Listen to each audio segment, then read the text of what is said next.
저번 시간에 이어서 그 용량 계산에 대해서 조금 더 얘기를 드리도록 하겠습니다. 우선은 용량 계산이라는 거는 우선 제가 여기서 적은 거는 뭐냐면 이제 계획입니다.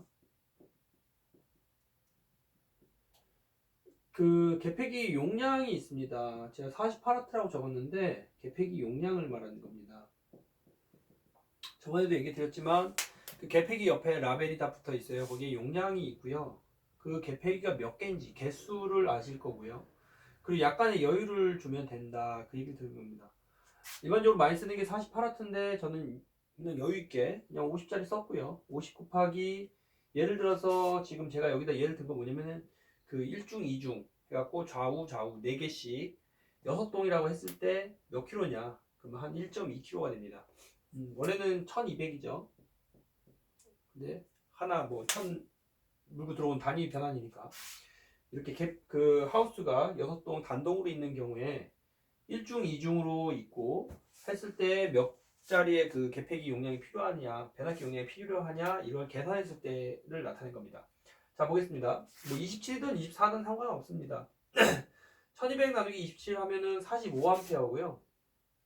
제가 왜 이 얘기를 드리냐면은 그 우리가 쓰는 MC에도 모든 전기 제품은 전격 용량이라는 자신의 고유만에 견딜 수 있는 허용 전류값이 다 있습니다. 전격 전류가 제가 지금 제 쇼핑몰에 올라 있는 게 GMC 2P라고 했을 때 20, 30, 40이라는 그게 있습니다. 근데 물론 이게 220V일 때 그리고 교류일 때의 허용 전류니까 약간 좀 오버해서 써도 되긴 하지만 그래도 어쨌든 교류에서 그 제조사에서 원래 그 보증하는 그런 허용 전류 값을 지키는 게 제일 좋습니다. 이렇게 넘어가게 되면은 그 제품에 대한 안정성이나 이런 거에 대해서는 담보를 못한다 이렇게 보셔도 돼요. 그래서 전기는 꼭 이제 발생하면 화재랑 연결이 되기 때문에 좀 여유 있게 어느 정도 안정성을 갖고 가는 게 좋지 않을까 하는 생각입니다. 그래서 만약에 내가 그룹으로 하나를 제어하고 그리고 이거를 선정한다고 했을 때에는 45A였습니까? 여기서 못 써요. 여기서 못 쓰기 때문에 이상의 것을 써야 됩니다. 그리고 만약에 내가 일중만 했을 때에는 대략 한 600W고요. 600W를 전압으로 나누게 되면 24A가 됩니다. 24A가 되는데 이럴 경우에도 요거는 좀 간당간당하니까 우리 2P 30짜리를 쓰면 좋겠다. 이런 선정을 하면 되는 겁니다. 아 그리고 이 계산은 뭐냐면은 그 일반적인 그 전기 공식 중에 P는 VI라고 해서 그 전력은 전압과 전류의 곱으로 나타내지는데 뭐 물론 뭐 여기 역률이 들어가는가 뭐 다른 효율이 들어가는가 뭘 하는데 그냥 여기서는 제가 이 정도만 얘기 드리도록 하겠습니다. 나머지는 그냥 어떤 여유적인 팩터로 보이면 되니까요. 그래서 하고 그리고 그 다음에 이제 만약에 예를 들어서 이렇게 보셔야 됩니다. 48W짜리가 12개 그러니까 계폐기 개수 48W짜리 계폐기가 12개일 때 576W고요. 단위로 하면은 W고 이 계폐기 용량이고요. 요거는 이제 그 개수입니다. 수. 그럼 이 정도의 용량의 그 TR이 필요하겠죠. 뭐 그 위에 거, 뭐 600이든 800이든 이런 걸 선정하시면 되고, 그리고 만약에 이거를 내가 그 아까 그 MC 계산을 한다 하면은 이거를 나누면 됩니다. 576 나누기입니다. 이거 24V를 했을 때도 24A. 그러니까 24V DC라고 적어놨죠. 그러니까 24A 정도니까 그럴 때도 뭐 20짜리는 안 되고 한 3짜리 써야 되겠다. 이렇게 선정하면 될 것 같습니다. 또 추가적으로 얘기 드리면 예를 들어서 지금 우리가 48W 옆에 그 계폐기 옆에 라벨이 분명히 붙어 있다고 했고요. 거기에 이제 그 전격 전류라든가 이런 값들이 적혀 있을 겁니다. 뭐 1점 몇이라고 적혀 있는 경우도 있고 2점 몇이라고 적혀 있는 경우도 있고 다 있는데 그냥 저는 편하게 2A라고 해보겠습니다. 근데 계폐기에서 제가 왜 이걸 적었냐면은 퓨즈 용량 선정 때문에 그렇습니다. 퓨즈 용량 선정. 용량 선정 같은 경우에는 그러니까 모터 같은 경우에는 부하마다 다 다릅니다. 뭐 변압기나 이런 것들이 다 다른데 뭐냐면 우선 여기서 제가 얘기 드리는 거는 계폐기 그러니까 모터기 때문에 모터에 대한 얘기를 드리도록 하겠습니다. 모터 같은 경우에는 자 보십시오. 이렇게 멈춰 있다가 이게 돌기 시작하면은 기동 토크라는 게 있습니다. 기동 토크. 우리가 어떤 그 에너지원이든 모터든 뭐든 간에 자기가 원래 하던 거를, 사람들 그러지 않습니까? 내가 하던 거를 그냥 하고 있는데 누가 이렇게 못하게 하면은 그게 바로 그 좀 띠꺼운 거죠. 그러니까 뭐냐면은 모터가 이렇게 서 있는데 얘 돌기 싫은데 어쨌든 전기 에너지가 들어와서 돌게 만들지 않습니까? 그러니까 얘도 그때 당시에는 이제 기동전류라고 그래서 이게 대략 이론적으로는 뭐 한 6배까지 올라가는데 이건 매우 짧은 시간이고 우리가 일반적으로 그 보는 그 배수는 한 2.5배 정도를 봅니다. 2.5배. 그래서 이 전류값에서 대략 2.5면 5A 정도의 퓨즈를 끼면 되겠다. 그래서 여기 있는 거는 전격 전류값에 퓨즈를 끼게 되면 대부분 깨져나가니까 그게 아니라 그 이상의 것에 퓨즈를 끼는 게 좋다 하는 퓨즈에 대한 용량 선정 방법에 대해서 하려고 제가 이걸 좀 적었습니다. 그래서 하고 그 이상의 것 너무 막 올라가게 되면 이게 제가 그때도 얘기했지만 개폐기가 도는 데 있어서 외부에서 어떤 말림이라든가 꼬임 같은 것도 있습니다. 이게 귀농하신 분들은 잘 모르시는 경우도 있는데 농사 오래 지으신 분들은 그걸 아세요. 퓨즈가 나가면은 막 이렇게 터져 나가면은 혹시 뭔가 이렇게 잡히는 게 있나? 예를 들어서 그 눈 왔을 때 겨울에 그 눈이 쌓여갖고 뒤쪽에 눈이 쌓여갖고 계피가 못 말아가게 하는 그런 경우도 있고요. 그리고 아니면은 이제 뭐라 해야 될까 이게 또 막 계속 올라가는 게 좋지 않은 게 그 하우스 짓는 거에 따라 좀 다른데 여기다가 이제 그 낙하선용 그 선이라고 그러죠. 뭐 그런 걸로 해갖고 잡아놓는 경우가 있어요. 일부러 단단하게 잡아놓는데 이게 왜냐면은 이 이상 올라가게 되면은 이게 말려거나 막 이게 꼬여갖고 넘어가는 경우가 있어요. 그래갖고 일부러 이게 더 못 올라가게 잡아놓는 경우가 있는데 뭐 어떻게 보면 안전장치죠. 퓨즈가 나가면서 개폐기가 더 돌지 않게 하는 안전장치이기 때문에 꼭 그런 일이 생겼을 때는 주변을 확인해 보시면 좋을 거다. 이런 얘기를 좀 드리고 싶습니다. 그리고 그 다음에는 제가 이제 뭐냐면은 그 변압기 1차 측의 220V 관련된 그 차단기 용량 선정에 대한 부분입니다. 아까 제가 변압기 용량 선정을 2kg라고 했어요. 2000W짜리 변압기를 선정했고 그러면 차단기랑 그 1차에 있는 거는 어떻게 되느냐 그걸 보시는데 여기서 적용되는 거는 220V AC입니다. 1차 측이기 때문에요. 그러면 대략 9A가 되고요. 그러면 뭐 15A짜리 차단기 써도 되고 20A짜리 차단기 써도 되고 뭐 암페어 트립이라는 게 있고 암페어 프레임이라는 게 있는데 우선은 암페어 트립이라는 걸로 선정하시면 됩니다. 15짜리 선정하셔도 돼요. 뭐 그보다 원래는 작은 걸 써야 되겠죠. 하지만은 뭐 일반적으로 많이 쓰는 게 이거니까 그 제가 여기서 쓰는 거는 대부분 어떤 형태냐면요. 우리가 이제 사람이 일반적으로 많이 쓰는 구간이 있고요. 이 외적인 구간이 있습니다. 제가 그때도 얘기 드렸는데 그 다이오드 같은 경우에도 저희가 이제 100A짜리를 가장 많이 쓰는데 뭐 150이라든가 아니면 200짜리를 쓸 때는 이게 가격이 많이 올라갑니다. 제조하는데 잘 안 쓰는 거기 때문에 그래서 일반적으로 많이 쓰는 형태의 것을 선정해주는 그런 걸로 보시면 될 것 같습니다. 그리고 요번에 이제 그 밑에 있는 건데 이거 유동팬에 대한 것도 많이 물어보세요. 유동팬 같은 경우에도 그 저는 이제 50W짜리 유동팬을 많이 설치하는데 만약에 100m 길이로 했을 때 폭 8m에 100m 길이짜리 했을 때 지그재그 형태로 설치했을 때 한 8개 정도가 들어갑니다.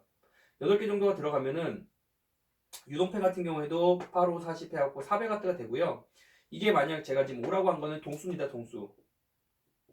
뭐냐면은 이거를 뭐 한쪽에다가 다 설치하는 그러니까 각각 설치하시는 경우도 있는데 뭐냐면은 한쪽 차단기에서 다 물려서 아니면 한 번에 끌어갖고 이렇게 가면서 뭐 이렇게 짜빠 해갖고 넘어가는 경우도 있습니다. 각 동별로. 그래갖고 얘기 드리면 400W 뜨고요. 한 동당. 그리고 동수가 5동이면 이게 2000W고요. 2000W를 또 똑같이 220을 나누면 이것도 9A 정도 됩니다.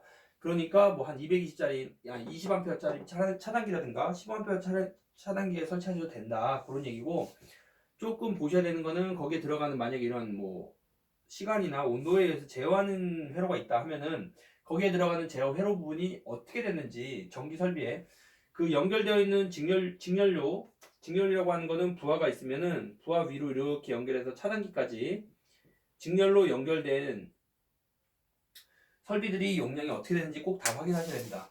자, 그리고 마지막으로 뭐냐면은 전선입니다. 자, 제가 직렬로 연결되는 것 이제 표주 얘기 드렸고요. MC 얘기 드렸어요. 그 다음엔 전선입니다. 전선은 어떻게 되냐면은 우선은 전선에 우선 보면은 굵기를 선정할 때 이렇게 코어 부분이 있습니다. 절연물이 있고요. 절연물이 우리가 제일 많이 쓰이는 게 VCTF입니다. 그리고 가끔 로맥스라는 걸 쓰시는 경우도 있어요. 그리고 저는 일반적으로 CV 캡을 많이 씁니다. 이게 다 다릅니다. 절연물의 그 허용 온도라고 보시면 될 것 같아요. 그리고 로맥스는 저는 정말 추천 안 드려요. 이건 되도록이면 안 써야 돼요. 이거 제가 보기로는 거의 생산 안 되는 걸로 알고 있고요. 코어가 이렇게 두 개 들어있는 경우도 있어요. 그래갖고 이렇게 절연물이 있고 이렇게 써서 하는 로맥스 캡이라는 건데 이거 일반적으로 잘 안 씁니다. 전기하시는 분들은 대부분 아세요. 이거 잘 안 쓰고 약간 가열성이 좋아서 VCTF 많이 쓰고요. VCTF보다는 좀 용량이 어느 정도 되고 두께가 두꺼운 같은 경우에는 일반적으로는 CV 케이블 씁니다. 뭐 FCV도 있고 TFCV도 있고 뭐 여러 가지가 있는데 가격이 차이나 아니면은 어떤 포설이라든가 사용상의 어떤 불편함이 있어서 그렇지 그 절연물은 어느 정도 좀 있는 게 좋다. 자, 제가 마지막으로 전선에 대한 얘기를 하는데 전선 굵기입니다. 이거는 스퀘어. 코어 수는 제가 안 적었어요. 코어는 조금씩 차이가 있으니까요. 스퀘어가 뭐 1.5, 075짜리도 있습니다. 075짜리도 있는데 자, 제가 하나씩 얘기 드릴게요. 075짜리 있고 1.5, 2.5, 4, 6, 10까지 있습니다. 일반적으로 VCTF 같은 경우에는 10까지는 잘 안 쓰고 6까지 쓰는 걸로 알고 있습니다. 뭐 물론 뭐 제품은 있을 수 있어요. 저도 이제 잘 안 써봐서. 근데 이제 뭐냐면은 그 우선은 전선의 굵기를 선정하기 위해서는 대략 한 8가지의 그런 선정하는 기준들이 있는데 우선 그 농가에서 쓸 때는 그렇게까지 선정하실 필요 없고 절연물이라고 하는 거는 제가 아까 말씀드렸죠. 뭐 로맥스라든가 VCTF라든가 아니면 뭐 CV 이런 절연물에 대한 것들 그리고 내가 사용하고 있는 그 하우스 내부 제가 알기로는 딸기 하우스 같은 경우에도 여름 같은 경우에는 막 60도까지 올라갑니다. 예, 그 이상까지 올리는 경우도 봤어요. 왜냐면은 그 안을 살균하기 위해서 매우 안 좋은 상황입니다. 주위 온도가 어디까지 올라가는지. 왜 그러냐면요. 이 절연물이라는 거는 저는 지금 그 내성 규정이라는 전기에서 쓰는 어떤 규정집에 있는 허용 전류값을 참조를 한 거고요. 그리고 그 내성 규정에 나와 있는 허용 전류값은 어떤 경우가 있냐면 보세요. 노출되어서 포설하는 경우하고 병 내부에 포설하는 경우하고 바닥에 포설하는 경우하고 관 내에 들어가는 경우하고 여러 가지 형태가 다 다릅니다. 여러 가지 형태가 달라요. 그런데 그런 여러 가지 형태에서 그냥 일반적으로 저는 좀 극악의 조건으로 봤습니다. 왜냐면은 전기 같은 경우에는 계속 얘기 드리지만 그 안전하고 밀접한 관계가 있기 때문에 하우스 같은 경우에 특히나 한 번 화재 발생해서 홀랑 타는 거 많이 봤습니다. 가끔 심심치 않게 그 뉴스에서도 많이 나오고 하기 때문에 전기 관련된 거는 안전을 늘 강조해도 문제가 없을 정도로 저는 안전에 대해서 계속 얘기를 드릴 겁니다. 그렇기 때문에 허용 전류는 좀 되게 보수적으로 본 편이고요. 그러면은 1.5 같은 경우에는 대략 한 18A까지 허용 전류 되고 2.5는 25, 4 같은 경우에는 33, 6스퀘어 같은 경우에는 40A. 이거는 절대적인 건 아닙니다. 참조하시면 됩니다. 참조하시면 되고 저는 약간 보수적으로 봤고 그리고 이거는 제가 얘기 드린 대로 내성 규정에 있는 참조 사항을 참조를 했고요. 그리고 대략 한 CV 케이블 기준을 했기 때문에 XLPA라고 하는 CV 케이블 기준을 했기 때문에 VCTF 같은 경우에는 뭐 이 정도 봐도 노멀한 것 같습니다. 그래서 보시면 될 것 같고 그리고 075는 저는 왜 안 쓰냐면 075 쓰는 데가 있습니다. 075 쓰는 데가 있는데 가볍고 편하고 하기 때문에 쓰는데 제어 회로 쪽에서는 써도 상관없습니다. 하지만 뭐냐면은 우리가 기계적 강도라는 것도 있습니다. 아까 제가